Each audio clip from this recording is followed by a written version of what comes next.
boda Mbeya.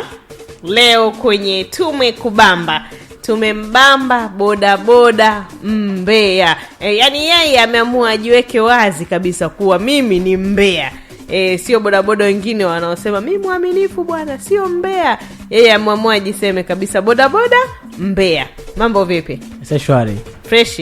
Mungu mwema. Nyama. Unyama. Unyama sana. Unyama inakuwa nini? Uko vizuri. Yaani tunaliweka kwa neno la Kiswahili ya fasaha au nini? Wewe. Unyama. Yaani wewe ungependaje? Unyama. Yaani tunakuja vile unavyotaka kutuje. Yaani wewe ungependaje? Unyama. Sijui ni Gen Z aliyegundua hilo jina. Sio neno sijui. Wewe la unyama. Wewe sio Gen Z. Wewe umejuaje kama jina? Yaani neno unyama ni kwamba ndo hapo yeye amesema gundua kama ni jina, yeye amegundua kama ni jina. Okay, unyama. Sasa kumbe. Bwana kaingia line. Anataka kutuweka kwenye nini? Kaingia kitambo hicho. Unapokuja ndo tunapokupokea. Unyama Unyama unyama. Safi. Boda Mbeya. Yeah. Yaani moja kati ya watu ambao hawataki kuwa Mbeya ni boda taxi driver. Yeah, wanakusanya siri nyingi na wanakaa nazo. Unajua sasa changamoto inakujaje? Abiria wanajisahau sana. Kwa takiwa wawepo baadhi wa kuwachangamsha. Wanajisahau kwa na maana gani? Wanajisahau sana, yani wanatoa siri sana. Umezaliwa kwa ajili yao kwa hiyo. Mimi niko kwa ajili yao. Yaani unajua kuna muda siri unaweza kukaa nayo ikakufukuta. Yaani jamani. Hiyo kwanza wewe ni boda kweli au ni unatengeneza tu maudhui? Yaani kwanza asubuhi nimetoka kazini kwanza. Yaani ni boda kabisa. Asubuhi nimetoka kazini afu ndo nikapitia. Ilikuwaje ukapata hii idea ya kuwa boda Mbeya? Nini hasa chanzo? Yaani nini kilitokea? Nilikaa hapa. Yaani hadi damu zikawa zinashindwa kutembea. Yaani unajua unaweza ukawa na kitu hivi. Sawa? Kipo moyoni. Damu mpaka ikashindwa, yani moyo ukashindwa kufanya kazi. Kilikukaa hapa nini sasa? Yaani kuna muda yani unakaa na kitu moyoni. Damu mpaka inashindwa kutembea. Yaani unakosa nguvu. Ulisikia siri gani pengine ukasema hii siwezi kuivumilia ili damu yangu. Hiyo siri bwana, nilishiriki dhambi, yani ilikuwa ni kubwa ile dhambi. Ilikuwaje? Ile dhambi alirequest mdada bana. Ilikuwa mida kama saa 4 hivi. Ilikuwa mida kama saa 3 hivi.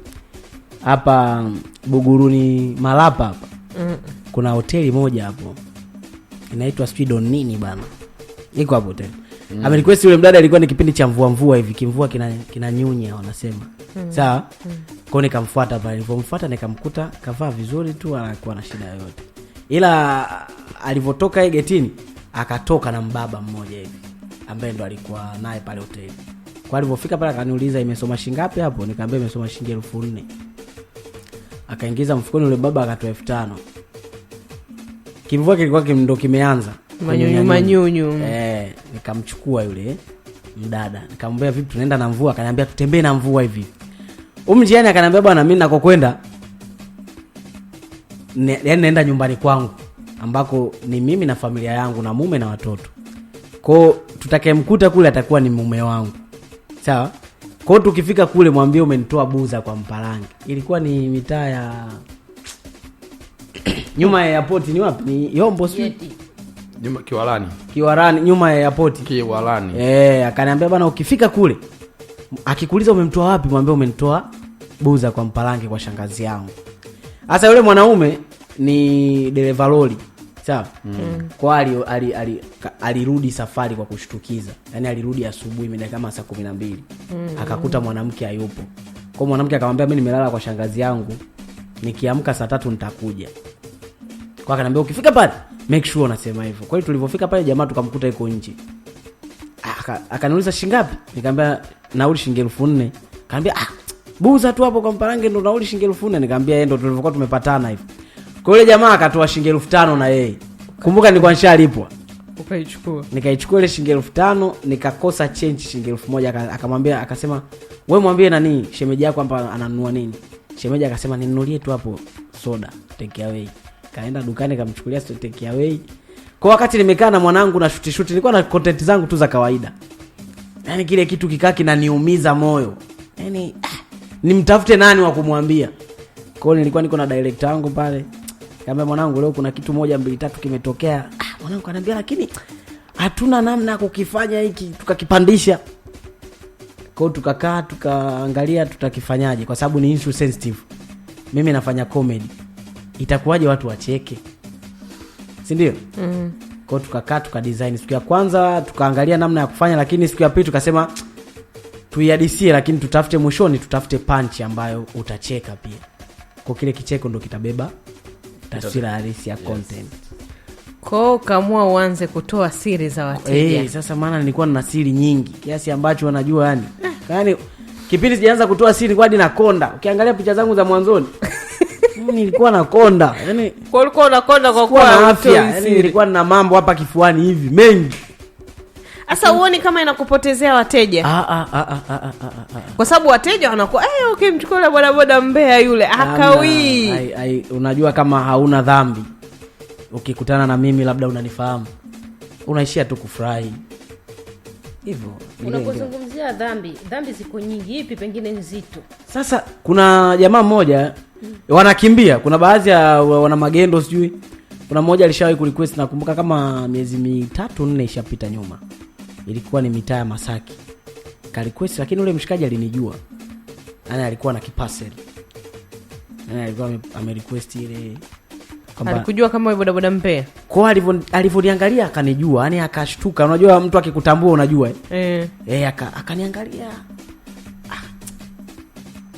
Afu akanifuata akaniambia, "Da mwanangu, nilikuwa nataka unipelekee hiki mzigo, lakini sehemu ambayo ulikuwa unakwenda mshikaji amefanyaje? Ameshaondoka. Kwa hiyo bwana mimi ninakulipa nauli ile ambayo ulitakiwa uende. Cancel." Kusanukia. Akarudisha kile kipaseli chake. Karudisha kile kipaseli chake, akanilipa nauli, nakumbuka ilikuwa shilingi 7,000. Akachukua nauli yangu bila kubeba mzigo, endelea na safari. Kwa changamoto kama hizo umezikubali kukabiliana nazo. Unajua abiria wanajisahau sana. Na muda inabidi ukubaliane nazo tu.